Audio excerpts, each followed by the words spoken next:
My YouTube channel mathematical static studies. तो last video में हमने इक्विलिब्रियम कंडीशंस देखी थी, तीन फोर्सेस पर एक्ट करने वाली।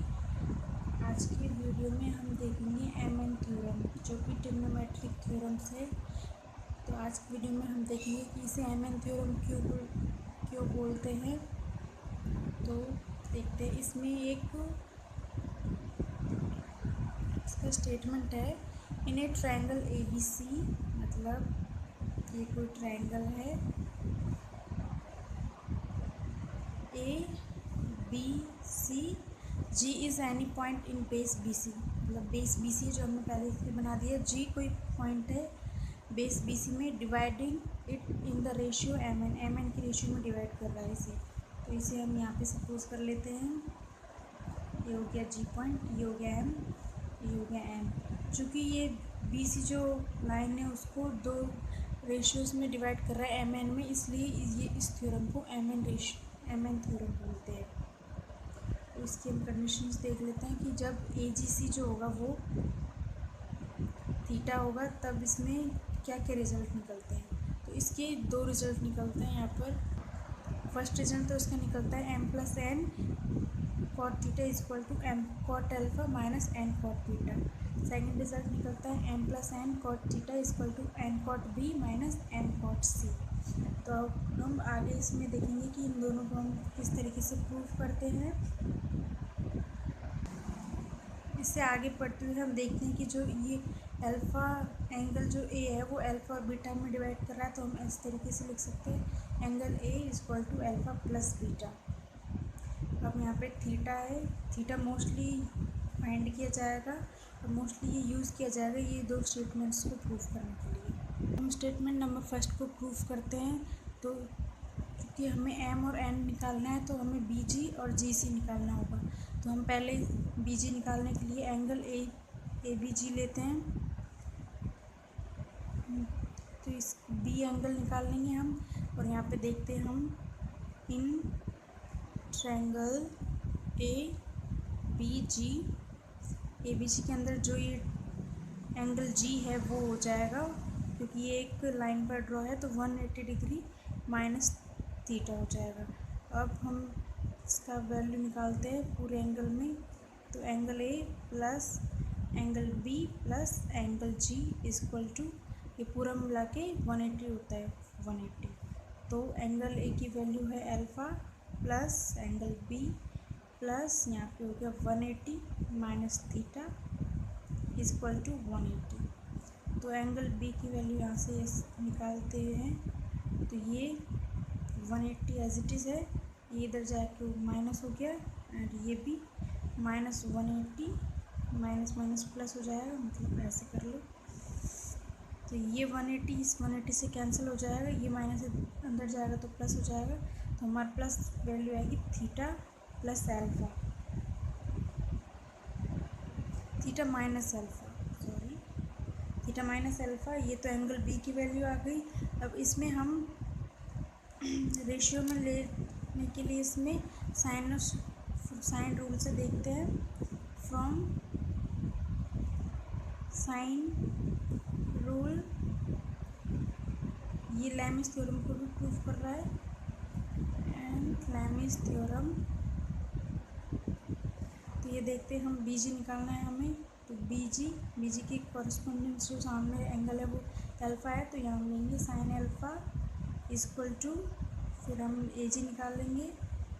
ए जी के सामने ये जो एंगल हो जाएगा वो थीटा माइनस अल्फ़ा, इसकी वैल्यू निकल के आई है यहाँ से, ये यहाँ पे लिख देंगे साइन थीटा माइनस अल्फ़ा। अब ये इंटरसेक्शन कर लेंगे इसका, B G upon A G equal to sine alpha upon sine alpha theta minus alpha. ये हो गई क्वेश्चन नंबर 2। इसे हम 1 से रिनेम करते हैं। सिमिलरली इसी तरीके से हम ए जी सी एंगल के लिए निकाल लेंगे।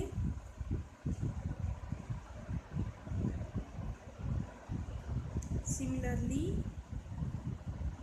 इन ट्रायंगल ए जी एजीसी में हम देखते हैं angle A plus angle G plus angle C equal to pi, और इसकी वैल्यू आ जाएगी एंगल सी, ये इधर जाएंगे pi minus theta minus beta, ये इसकी वैल्यू आ गई। तो according to Lami's theorem similarly इसी तरीके से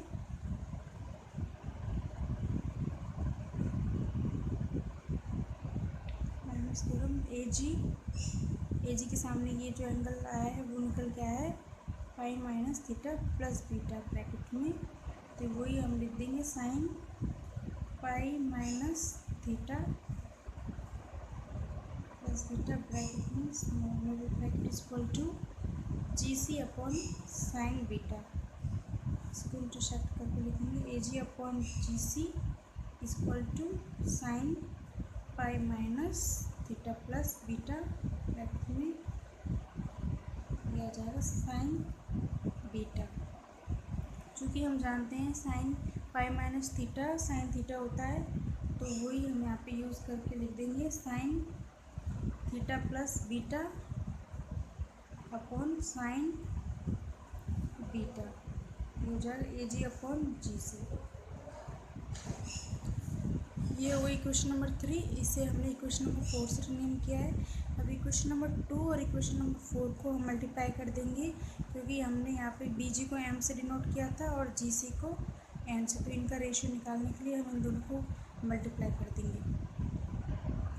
now multiply equation number 2 and equation number 4। Equation number 2 और 4 को मल्टीप्लाई करने पर हमारे पास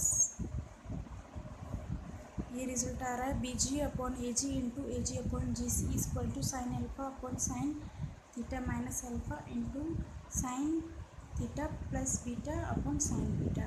इनको ए जी से कैंसिल हो गया। अब हम यहाँ पे इसको sign alpha upon sine beta को एक साइड ले लेंगे और sign theta plus beta upon sine theta minus alpha को एक साइड लिख लेंगे। अब यहाँ पे हम यूज़ करेंगे साइन एक्स प्लस वाई और साइन एक्स माइनस वाई वाला फॉर्मूला, वो यूज़ करने के बाद हमारा रिज़ल्ट आ रहा है,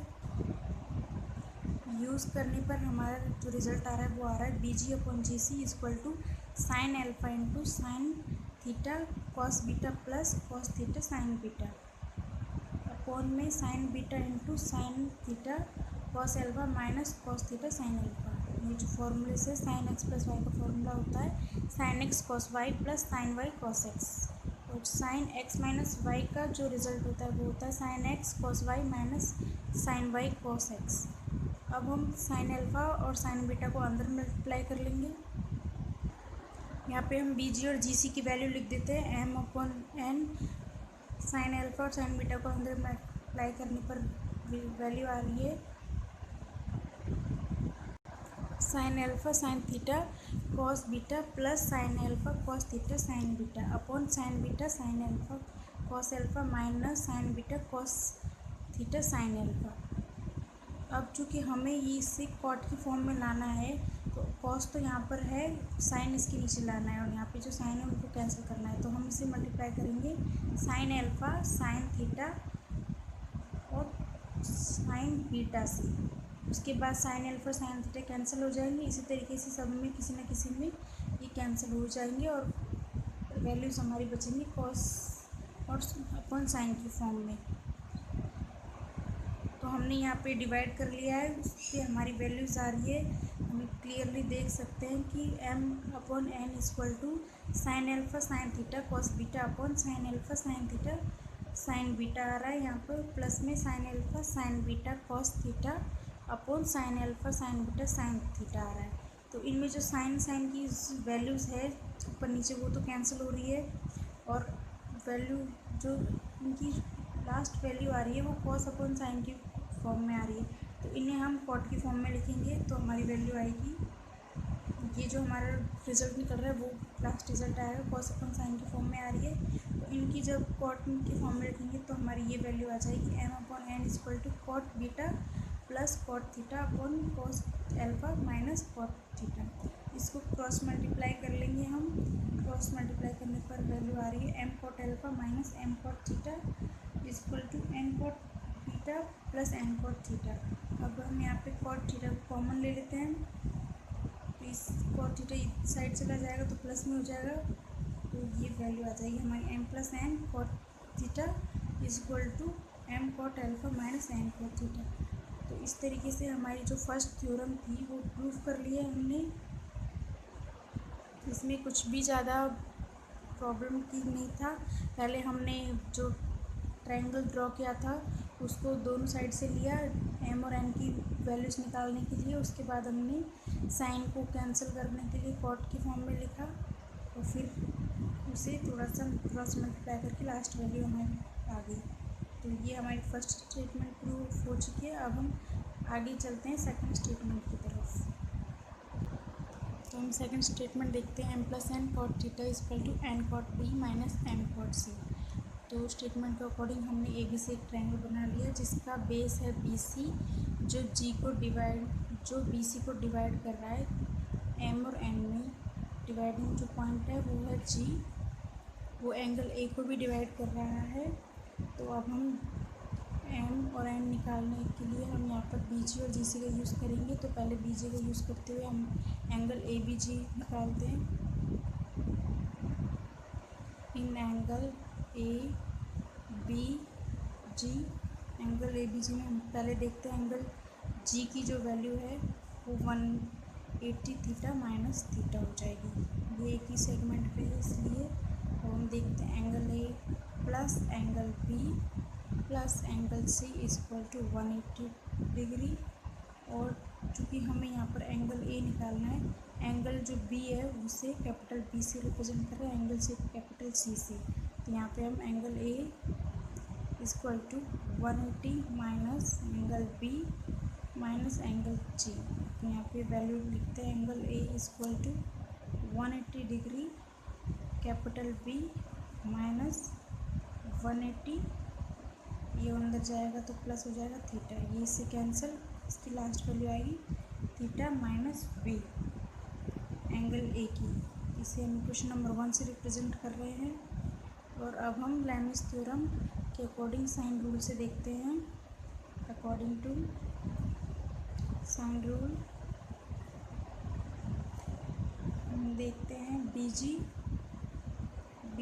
के सामने एंगल, ये एंगल हमने निकाला है थीटा माइनस बी, तो इसे लिखते हैं sine theta minus B is equal to A G के सामने है एंगल बी साइन बी। इसको करेक्ट करके लिखते हैं B G upon A G is equal to sine theta minus B upon sine B.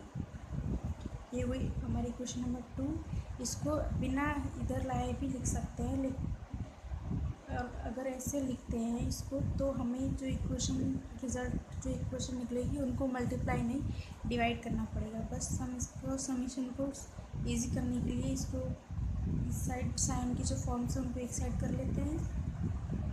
अब इसी तरीके से हम एंगल ए जी सी में देखेंगे। सिमिलरली इन एंगल ए जी सी में देखते हैं angle A plus angle G plus angle C is equal to pi. यहाँ पे एंगल ए की जो वैल्यू आएगी वो आएगी पाई माइनस जी की वैल्यू होगी थीटा प्लस सी। ये हो गई इक्वेशन नंबर 3। सिमिलरली लिख देंगे हम यहाँ पर जी सी ए जी अपॉन साइन सी और G C upon sine pi minus theta plus C. इस जी सी को इधर लगा के लिखते हैं A G upon G C is equal to sine C upon sine pi minus theta plus C. Equation number 4, equation number 2 और equation number 4 को अब हम मल्टीप्लाई करते हैं। इक्वेशन नंबर 2 और 4 को मल्टीप्लाई करने पर हमारे पास रिजल्ट आ रहा है B G upon A G into A G upon G C is equal to sine theta minus B upon sine B into sine C upon sine theta plus C. अब A जी से cancel हो जाएगा, उसके बाद sign सी को इस side लिख लेंगे हम। उसके बाद हमारे पास वैल्यू आएगी B G upon G C equal to sine C upon sine B into sine theta minus B upon sine theta plus C. अब इसको हम साइन एक्स माइनस वाई और साइन एक्स प्लस वाई से open करेंगे तो हमारे पास value आ जाएगी sine C into sine theta cos B minus cos theta sine B upon sine B into sine theta cos C plus sign सी cos theta. अब इसको हम अंदर मल्टीप्लाई करके डिवाइड करेंगे, चूँकि हमने जो अभी थ्योरम स्टेटमेंट फर्स्ट वाला प्रूफ किया था उसमें हमने ये करके देख लिया था, इसलिए हम यहाँ पे डायरेक्ट लिख सकते हैं। मल्टीप्लाई करने पर ये वैल्यू आ रही है, उसके बाद इसको डिवाइड करके डायरेक्ट हम यहाँ पे लिख सकते हैं, क्योंकि लास्ट जो थ्योरम थी उसमें हमने देख लिया था। अब बी जी अपॉन जी सी की वैल्यू हमने लिख दी है एम अपॉन एन। अब इसको क्रॉस मल्टीप्लाई करेंगे तो हमारे पास वैल्यू आ जाएगी M cot C plus M cot theta is equal to N cot B minus N cot theta. अब कॉट थीटा की वैल्यूज़ को एक साइड कर लेंगे, इसको यहाँ पर लाएंगे तो M plus N cot theta हो जाएगा और इससे इधर ले जाएंगे तो हमारे पास वैल्यू आएगी M cot B minus M cot C. तो हमने ये जो दोनों थ्योरम्स थी वो प्रूफ कर दी है। अब इसके साथ हमारा जो कोप्लेनर फोर्स है उसके बेसिक्स हमने देखे थे, थ्योरम्स भी हमने देखी थी, ये सब कंप्लीट हो गया है। तो अब हम इसका एक क्वेश्चन देखेंगे, इसके बाद हम स्टैटिक्स की जो मैकेनिक्स की यूनिट 4 कंप्लीट कर लिया, हमने यूनिट 5 स्टार्ट